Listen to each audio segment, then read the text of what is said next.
Warahmatullahi wabarakatuh. Salam dan bahagia. Salam Merdeka Belajar. Saya Rosita Ali, Kepala Sekolah KB Arasyid Banda, Kabupaten Maluku Tengah, Provinsi Maluku. Pada kesempatan ini, izinkan saya membagi praktik baik terkait dengan penerapan pembelajaran diferensiasi di KB Arasyid Banda. KB Arasyid Banda merupakan salah satu lembaga pelayanan anak usia dini di Kecamatan Banda yang berada di bawah naungan Yayasan Pendidikan Arasyid Banda Nera. Berdiri pada tahun 2013. Saat ini, KB Arasyid Banda memiliki siswa berjumlah 50 orang dengan tenaga pendidik sebanyak 5 orang yang berjumlah 4 kelas terdiri dari rombel A dan rombel B. Banda merupakan salah satu daerah destinasi wisata di Provinsi Maluku. Hal ini menyebabkan daerah selalu dikunjungi oleh wisatawan baik dari dalam negeri maupun dari luar negeri. Pada tahun pelajaran 2022-2023, KB Arasyid Banda memiliki 2 orang siswa yang berasal dari Amerika, di mana mereka tidak mampu berkomunikasi dalam bahasa Indonesia, sementara siswa dan guru juga tidak mampu berkomunikasi dalam bahasa Inggris. Banda merupakan salah satu daerah destinasi wisata. Beberapa analisis kondisi tersebut menyebabkan beberapa tantangan muncul yang harus kami hadapi. Di antaranya, 1. Banda merupakan daerah destinasi wisata di Maluku.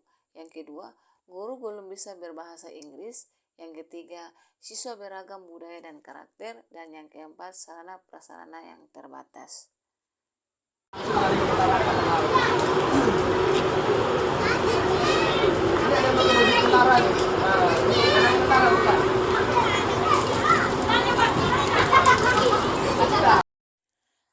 Adapun aksi atau solusi yang dapat kami lakukan untuk menjawab tantangan yang dihadapi adalah dengan menerapkan strategi Garampati.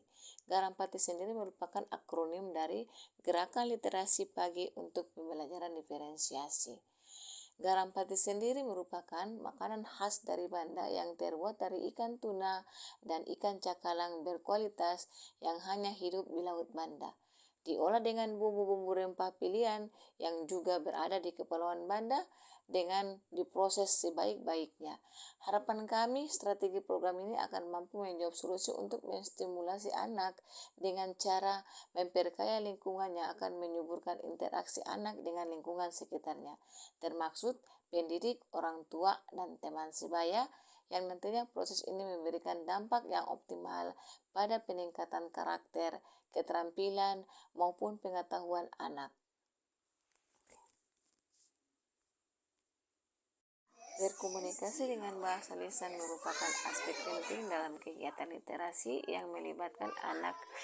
Berbicara dengan anak merupakan kegiatan yang dapat dilakukan secara natural untuk meningkatkan kekayaan kosakatanya. Kosakata yang kaya ini kelak akan membantu anak untuk memahami materi dalam buku, lagu, dan informasi apapun yang tersaji di sekitar mereka. Anak yang terampil berbicara akan dapat berkomunikasi dengan baik dan akan tumbuh menjadi pembaca yang baik.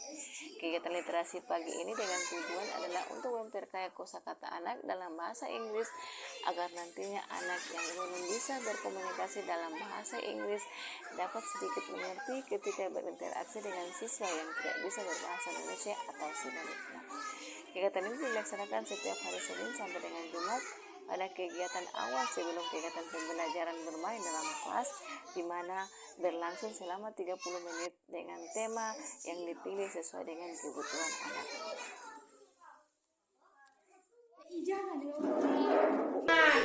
Tidak boleh di bawah pohon, tidak boleh di bawah tiang listrik, harus di lapangan yang luas. Untuk pertolongan pertama, bersihkan bagian tubuh yang terluka. Jika terjadi pendarahan, beri tekanan di bagian terluka hingga pendarahan berhenti.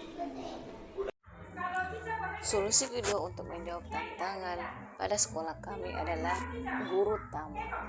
Kegiatan literasi perlu melibatkan orang dewasa atau figur lain dalam lingkungan terdekat anak. Anak biasanya gemar meniru perbuatan orang dewasa. Orang dewasa atau figur lain dalam lingkungan sosial anak menjadi panutan dalam berkomunikasi, membaca, atau menulis. Program Guru Tamu ini kami harapkan dapat menumbuhkan kemahiran berbahasa yang memadai untuk berpartisipasi dalam percakapan sehari-hari, mengekspresikan gagasan, pendapat, dan perasaan, menjelaskan berbagai peristiwa yang dekat dengan kehidupan anak, mendengarkan secara efektif, serta merespon dengan tepat. Mengingat pentingnya peran orang dewasa dalam pengembangan kemampuan literasi anak, maka selain orang tua dan guru, sekolah juga mengadakan program Guru Tamu, yakni wisatawan mancanegara yang diundang ke sekolah untuk mengisi kegiatan belajar bermain atau menjadi narasumber untuk anak dalam memperkaya kosakata, mempraktikkan kemampuan komunikasi bahasa Inggris, serta langsung para guru dan anak dengan menyimak, mendengar bahasa lisan dari guru tamu tersebut. Program ini berkolaborasi dengan Yayasan Cahaya Samudra Indonesia yang bergerak dalam lingkungan hidup, di mana sekolah kami juga terpilih dalam program Sekolah Bebas Sampah. Guru tamu umumnya adalah mahasiswa yang berasal dari Jerman atau Amerika yang merupakan volunteer pada program tersebut, ataupun wisatawan negara lain yang sedang berkunjung ke Banda. Untuk guru tamu ini mereka diberikan jadwal mengajar 2 kali dalam sebulan. Kegiatan yang biasa dilakukan seperti menggambar, mewarnai, bermain kartu, membaca buku cerita atau storytelling, dengan harapan bahwa dapat mengembangkan kemampuan bahasa Inggris guru dan siswa secara bertahap.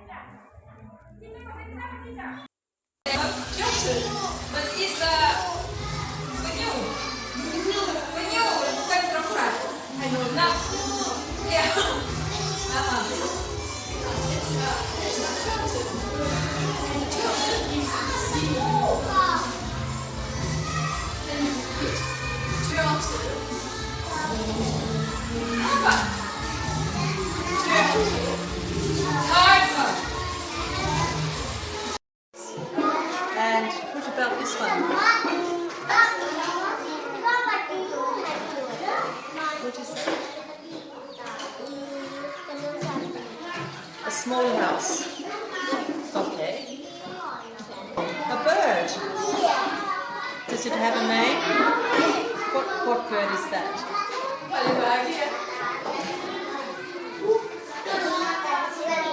Where? Oh, there's the fish. The bird's catching the fish. Okay. Very. That's you. Oh. Did you? That's very good.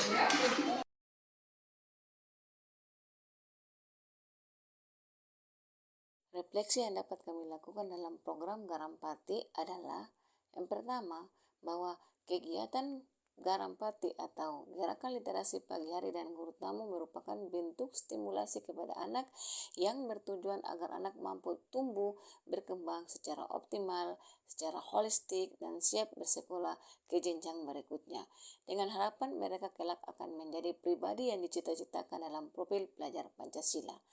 Adapun hal-hal yang didapatkan dari kegiatan-kegiatan tersebut di atas antara lain, pertama, terciptanya budaya positif di mana ada motivasi terhadap anak untuk belajar bahasa Inggris. Terbukti sebagian anak telah mampu menguasai kosakata bahasa Inggris dengan menyebutkan suatu benda dan menggunakan 2 bahasa. Yang kedua, sekolah mampu memberikan pijakan pertama dalam pembelajaran diferensiasi kepada anak di dunia pendidikan. Ketiga, anak yang awalnya tidak bisa berbahasa Indonesia mampu berbahasa Indonesia secara perlahan, atau yang tidak mampu berbahasa Inggris mampu berinteraksi dan berkomunikasi secara bertahap dengan temannya yang merupakan